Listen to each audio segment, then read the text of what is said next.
Easy and Slow Storytelling with Bernard Arnault.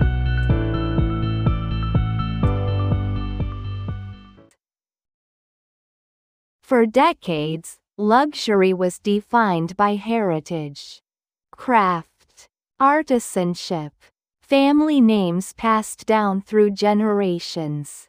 It was slow, deliberate, resistant to scale. Bernard Arnault saw something different. And that difference changed the meaning of luxury itself. Bernard Arnault is often called the richest man in the world. But money is not the story. Power is. Control is. And patience. He did not invent luxury. He industrialized it, without destroying the illusion that it is timeless. Many people see Arnault as a collector of brands, of maisons, of history, but that is a surface reading. Arnault is not sentimental.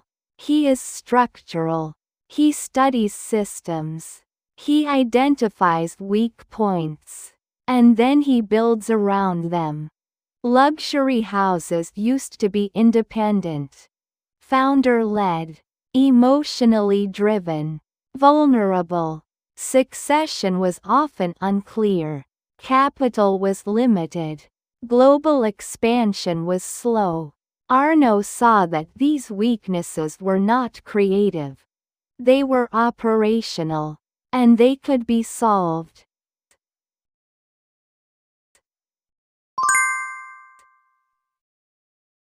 Bernard Arnault was born in France in 1949. He was trained as an engineer, not a designer, not an artist, an engineer. That matters. He learned to think in terms of optimization, efficiency, long-term payoff, not applause.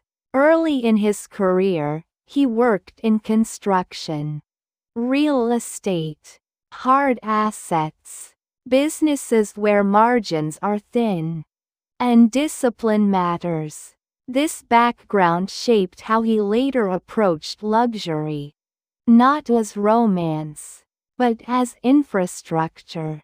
His entry into luxury was hostile, calculated. In the 1980s, he acquired a struggling textile group. Inside it sat Christian Dior. He sold everything else, kept Dior, and learned his first lesson. Brands are assets. Everything else is optional. This move shocked the French establishment. Luxury was supposed to be protected, not dismantled, not optimized. Arnault did not care. He understood something others refused to accept. Sentiment does not save companies. Structure does. Then came LVMH. A merger between Louis Vuitton and Moet Hennessy. A group already powerful, but unstable. Internal conflict. Leadership battles. Unclear direction. Arnault entered quietly, bought shares, waited, and then took control. This moment defined his reputation. Ruthless, patient, unemotional. He did not charm his way in. He outmaneuvered. He studied governance, exploited fractures, and emerged in control. From that point on, LVMH became his instrument. Arnault's strategy was consistent. Acquire exceptional brands. Leave their creative identity intact. But centralize everything else. Finance, real estate, manufacturing discipline, distribution, talent pipelines. Scale without uniformity. Designers came and went, Creative directors changed, but the structure remained. This was deliberate. Arnault believed creativity thrives when freed from financial chaos. But only if boundaries are clear. Freedom inside a cage. He treated brands like ecosystems. Each one independent on the surface, but interconnected underneath. Shared suppliers, shared retail intelligence, shared logistics, shared capital. This invisible backbone was LVMH's real advantage. Expansion followed capital. Asia, especially China, while others hesitated, feared dilution. Arnault invested. Stores, relationships, cultural presence. He understood that luxury demand would globalize, and that whoever arrived first would define taste. Marketing evolved. Fashion shows became global events. Celebrity partnerships intensified. Art blurred with commerce. Luxury became spectacle, but the pricing remained disciplined. Scarcity was engineered, supply controlled, desire managed scientifically. Critics accused Arnault of turning art into product, creativity into KPI. They were not wrong, but they missed the point.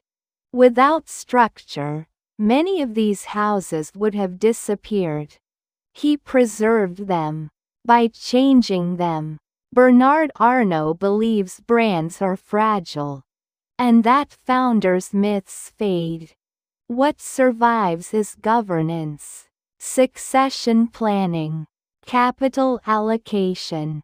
That belief explains why family matters to him. His children were trained inside the group, across divisions, across responsibilities. This was not nepotism. It was continuity design. LVMH became a fortress. Hostile takeovers impossible. Creative talent abundant. Cash flow enormous. Crisis resistant. Even during downturns, luxury held. Because aspiration does not disappear. It concentrates. Yet risk remains.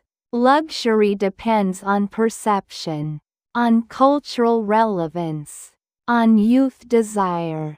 Trends shift. Values change. Sustainability. Transparency. New definitions of status. Arnault understands this threat, which is why he invests heavily in art, in culture, in narrative. He does not chase trends. He absorbs them, slowly, carefully, with control. Streetwear was integrated, digital channels embraced, but never allowed to redefine the core. Change without surrender. There are ethical criticisms, labor conditions, pricing power, excess, inequality. Arnault rarely responds emotionally. He frames luxury as employment, craft preservation, economic contribution. He believes excellence justifies existence. That argument remains contested.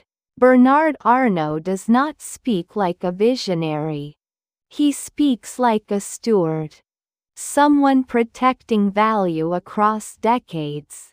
He is less interested in disruption, more interested in permanence, in making sure his system outlives him. The lesson of Bernard Arnault is uncomfortable. That beauty can be scaled. That art can live inside corporate discipline. That emotion can be engineered without collapsing. He did not destroy luxury. He made it durable by accepting that romance alone is fragile, and that survival requires control, structure, and patience measured in decades. The open question is the future. Can luxury remain meaningful in a world of transparency?